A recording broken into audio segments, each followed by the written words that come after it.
Hey loves, this is Bobby, and I wanted to do a video talking about some of the recent books that I've read.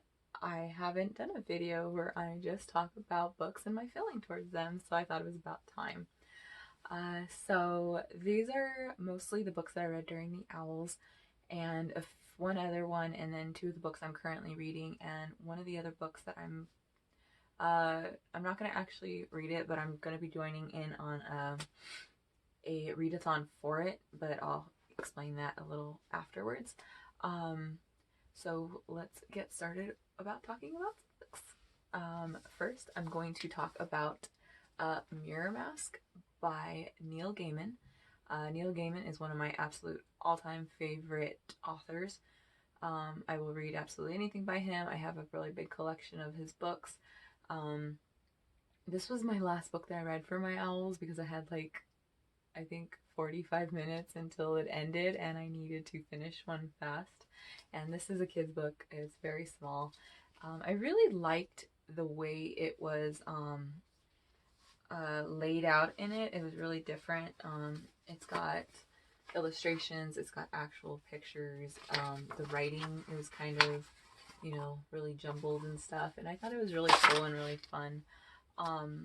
This is about a young girl who his family owns a circus, and her mother ends up getting sick, and she has to move in with her aunt along with her dad while they let her mom recover. And she goes off into this fantasy world that is kind of like hers, but is obviously different. She's replaced by another version of her, and you just follow along with her journey through this. It's very unique in a way. I really love the way he set up the whole world, that you're not quite sure what's real and what's not. It has a very Coraline feel to it, and I love that because I love that book. I recommend this. It was a really cute, well, not even cute, kind of nightmarish, but very whimsical in the way that Neil Gaiman writes. And I do love his children's books because he doesn't pull his punches with his kids' books, and I really appreciate that. The next one I read was Witches by Scott Snyder and illustrated by Jock. This is a adult horror graphic novel. This takes place in a small town in New Hampshire, and it follows the story of a young girl whose family has to move there because she has gone through a horrific event. I can't really talk too much about this one since it is so small. You kind of give a lot away. I really loved the way this is illustrated. Jock has a very gritty type of style of writing. My favorite part about this was the depiction of the witches. These are not your human women of the woods type of witches. These witches are creatures more, and they are honestly horrifying, and I loved it. This is a very gory book, so if you do not like gore, I would kind of stay away. But if you are into really kind of the dark, gritty horror, I would definitely recommend this. I really enjoyed it. One thing going into this you should know is that there was only one volume. It didn't get continued on, so you get an open ending, but you know what? I still really enjoyed it. I'm glad I finally read it. I've had it on my shelf forever. The next book I read, I love this author. I've read two other books by her, and I plan on reading more. I need to get all her other books because I just really enjoy the way she tells the story. And that is Cracked Up to Be by Courtney Summers. This is the third book by her I've read. The first being, I think it's Please Remain Calm. It's a zombie book that isn't really a zombie book. You are following a group of survivors that are taking refuge in, I think it's either a gym or a cafeteria at a high school, and you really explore the emotions that these people were going through, and it's very dark and very real. And her other one that I read recently was Sadie. Let me tell you, that book just it messed me up. I loved every minute of it and I hated it at the same time. Um, that book, I'm not a crier. Like, I do not cry ever. But when it came to Sadie, the entire, like, I want to say maybe last 50 or so pages, I was just bawling my eyes out. That is a very trigger warning heavy book. So definitely look into it if there are certain things that you do not like. I have some triggers that I prefer not to read. I didn't know that going in because I didn't know what Sadie was about at all. Like, I just kept hearing it mentioned, and I really loved her other book that I had read. And I'm kind of glad I didn't know what it was about because I don't know if it would have hit me as hard, and I don't even know if I would have picked it up if I would have known what it was about. Um, and I loved it. Like I said, it was heavy, and so when I picked up this, I kind of had a feeling I was going to be getting into another heavy kind of topic because I don't like to read really what books are about before I pick them up. Um, so I kind of went in this a little blind. I knew a little bit what it was about, and the story follows a girl named Parker. She was Miss Perfection all through school, highest grades. She was cheerleading captain. She was the best of the best. And the summer before this book takes place, she witnesses something just horrific, and she doesn't tell anybody about it. And this whole thing is just her dealing with that and trying to keep this um, secret because she doesn't want anybody to know and she doesn't know how to talk about it. And the whole thing is just like really exploring on what keeping certain things can do to you.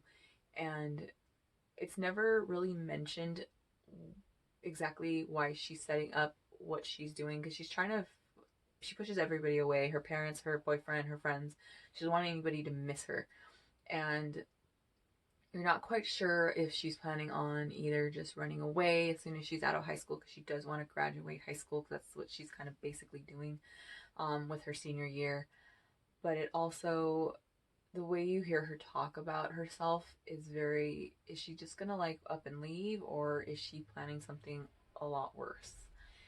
And a new boy moves into town and he kind of doesn't know what to think about her, but he kind of gets a little obsessed with her in the fact that why is this person that people are telling him about was so amazing, why she is the way she is.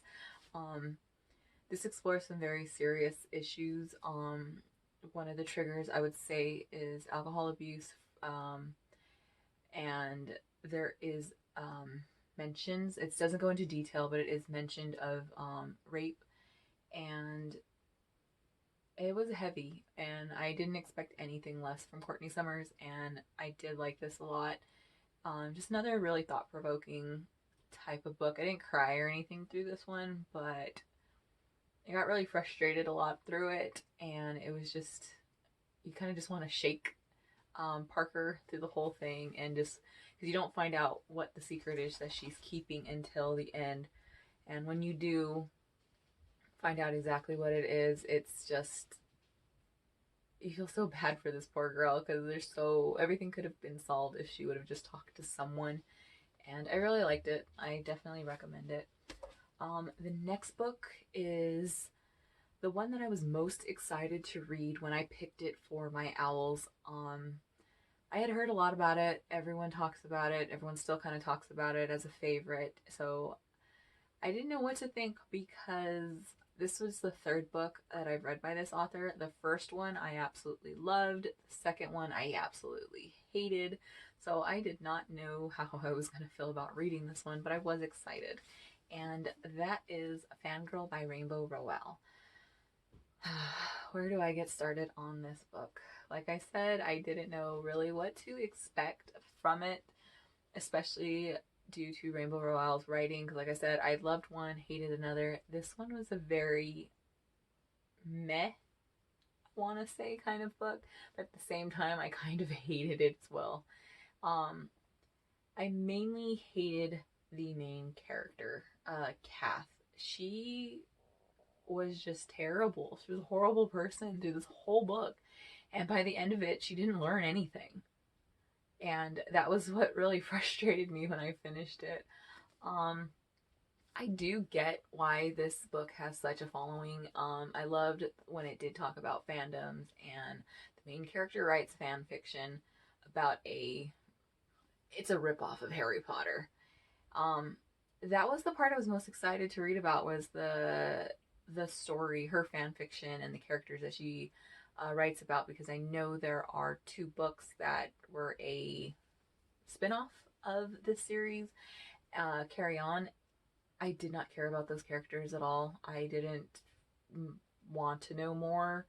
Um, as someone that's read a hell of a lot of Harry Potter fan fiction, um, the story of them just felt really cheesy. I didn't care for it. And like I said, my main thing was Kath.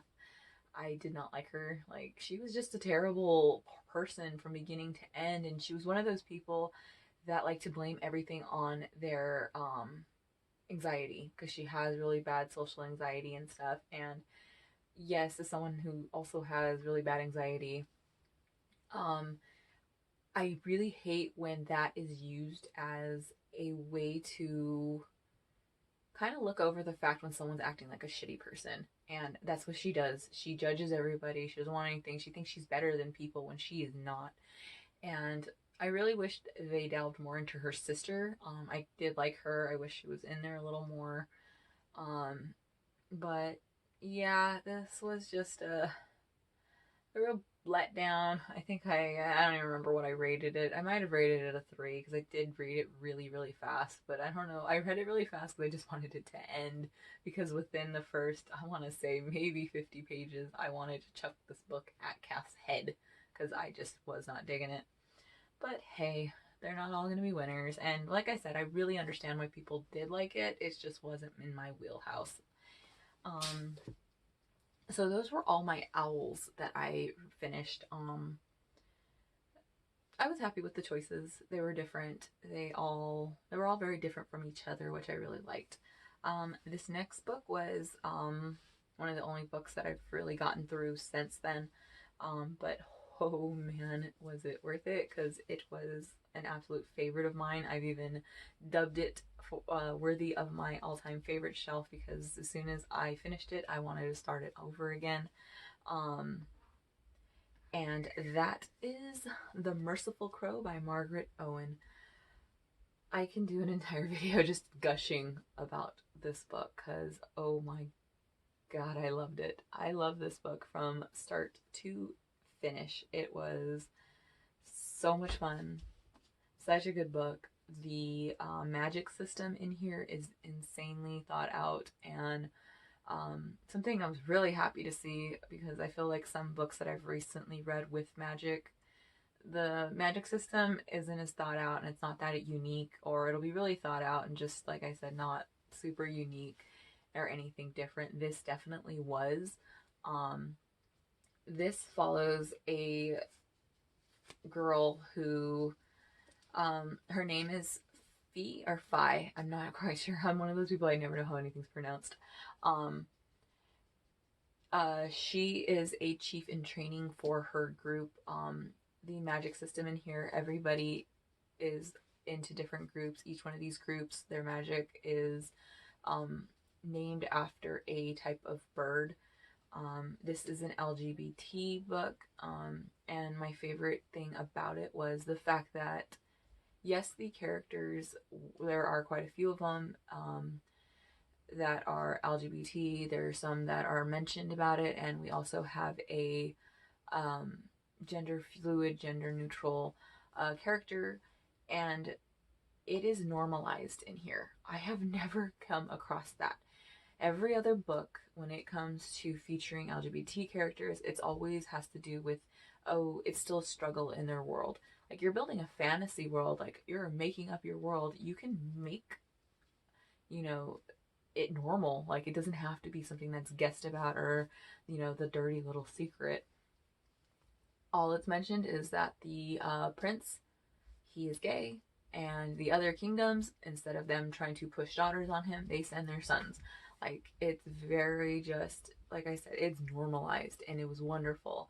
The characters are so thought out, and their relationships to each other, I loved. It was a very um, lovers or hate enemies to lovers story, but it was done very well and wasn't super tropey.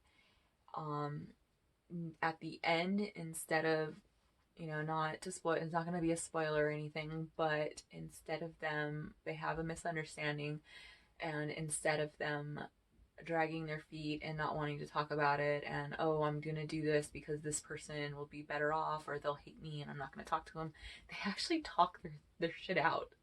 Like, they discuss the problem, they work their way through it, and it was amazing. And I was just like, let me go back and reread that section, because did someone just act like a mature adult, and let's discuss our problems instead of keeping secrets and being stupid about them. um the magic system, like I said, though, is really what stood out. And what really just grabbed me in is in the first just like few pages, really. They do this thing called a money dance, and the way Owen just depicts it is phenomenal. Um, the sequel is coming out, I want to say, in July. I probably should have looked that up first, but I ended up reading what you call winning an ARC copy of the sequel through a giveaway on Twitter held by Nat Reviews Books. I will link her below because she's amazing, and I get to now read the ARC without having to wait until July, which I didn't. I was dreading trying to wait because I'm ready to read this again just to delve back in. Definitely 100% recommend this book, and I've already watched a bunch of videos of people talking about this book because I am not ready to give it up yet, and I don't think I will anytime soon. So those are all the books that I have read all the way through. This next one I have started. It is has a huge following. Hear it mentioned all the time. I love fantasy and I wanted to read it. It sounded really cool, but I'm kind of struggling a little in it. And that is Nevernight by Jay Kristoff. I have seen this book everywhere. It's mentioned. It has everything in it that I would love, but I struggled through the first 50 pages so bad. It's not even funny. Like, I almost put it down because I couldn't get through it. I didn't know a lot of people recommend skipping the footnotes. I found that really hard because I just have to read everything that's on the page, but I did slowly stop reading them and it made it a lot easier. But the first 50 pages, I wasn't a fan. And then I finally got to where the main character was going, and that is when it picked up, and now I'm loving it. I'm reading it still kind of slowly because I did pick up another book that I've been dying for, so I kind of put this one on hold, but I fully intend to finish it because now it's getting really good. I really do love the main character. This is main character Mia, and I cannot wait to see where this goes. I even have the sequel already, so definitely plan on finishing this. It was just the first 50 pages just kind of killed me, but now that it's kind of found its stride, I can't wait to finish it. This next book is the book that I am currently reading. I'm about halfway done with it, and I'm loving it because he is one of my absolute favorite authors, and that is The Southern Book Club's Guide to Vampire Slaying. Grady Hendrix is one of my favorite authors. I had seen Horror Store a lot of places, and it stuck out to me because it looks like an IKEA catalog. And then I had heard about his other book, which was My Best Friend's Exorcism, and that sounded straight up something that I would love. Bought both of them, blew my way through both of them, and I just loved him. So when I found out he was writing another book, I had to get this one, and this one is about vampires, so I knew I had to definitely have it. This book takes place in the 90s, is where the main part of the story is taking place, the very early 90s, in a small town, and these ladies are just the very white, all-American type of women that are having this book. They start a book club, but it's not your normal book club. They like to read books about serial killers and cult leaders and stuff like that, like true crime. And it was, that was like, okay, this is fun, but they're still very privileged white women, and a new stranger moves into town and weird stuff starts happening. Um, Grady Hendrix has a way of, his writing is very quirky and, what did I call his? Yeah, quirky. It's fun. There's a very, I guess, certain group of people that would really enjoy his book. I'm surprised how many people I'm seeing reading this, because his other books, you know, I see mentioned with certain groups of people, but as a whole, I don't really see that many people talking about him. I definitely always recommend My Best Friend's Exorcism to people, especially Horror Store, because it's a smaller book, and like I said, it looks like an IKEA catalog, and it was hilarious. Like when I was reading it on my way to work for a few days, people were like, someone finally asked me, like, why are you just studying this IKEA catalog? Like, it holds the secrets of the universe. And I finally had to explain that it was a book. Um, and oh, if you do check out My Best Friend's Exorcism, Grady Hendrix actually made a playlist on Spotify, where every chapter gets a song, and it is so much fun. It's such an 80s playlist, and I loved it. And I love 80s horror movies, so that movie just definitely had it in for it. But this one, I'm loving it a lot so far. I am just about halfway through, maybe just a little over halfway, and I can't wait to see where this is going, because it's getting really good now. It's starting to pick up, and I can't see what these women end up doing. So those are the ones that I am currently reading. Let me know your thoughts on them. Like I said, especially Nevernight. Mine was just how much I struggled with it at the beginning, but I am finally getting into where stuff is going down, and I cannot wait to see what Mia's going to do. The next one is, I found another readathon, but for this one, it starts in June as well, and it's being held by Shakar. And I'm gonna be skipping the first book for this one because they're doing a series. The series is the Dark Tower series by Stephen King. The first book is The Gunslinger. I had recently just reread this book a few months ago. It hasn't even been, I don't think, 6 months since I read this, so I don't really want to read it again because that would be my third time reading this book.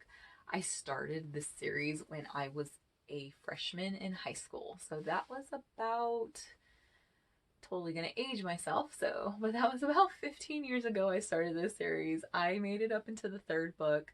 I really enjoyed the series, but for some reason I put it down and I never picked it back up. I own, I think, the entire series. I think I might be missing the last one, but I've always wanted to finish it. It's one of those bucket list series. I love Stephen King. He's one of my absolute favorite authors. Why I haven't finished this series, I have absolutely no idea. So I plan on doing it. But like I said, for June, each month they're reading one book. The rest of the books, this one is really, small, but the rest of them are pretty big. And I don't plan on reading this one again because I really don't want to read it for a third time, because this book is just an introduction to the main character, Roland. It kind of drags. Like, I can see why. Like, I enjoy it. I think his character is really cool. But I can definitely see why when people start with this book, a lot of people don't fully get into the world. I remember reading the second book and loving it. I thought it was really cool. I started the third one. I made it maybe 25% into that one, and I dug it as well. And like I said, I don't know why I put it down and I never picked it back up. So yes, I will be taking part, but I will be skipping this one. But I am excited to actually finally finish this series. I fully intend on reading all of it, and I can't wait to start the readathon. Not June. I will be starting it in July. So those are my most recent books. I'm really happy with them. Like I said, the only one I had an issue really with was Fangirl. I know I'm in the minority there, but hey, I gave it a shot. Like I said, I think I'm done with Rainbow Rowell now because I don't. I'm just with her writing. It's very inconsistent for me when it comes to her storytelling. But I liked it. I liked Eleanor and Park, but not Fangirl. So, what can you do? They're not all going to be winners. But yes, so thank you for joining me, and happy reading.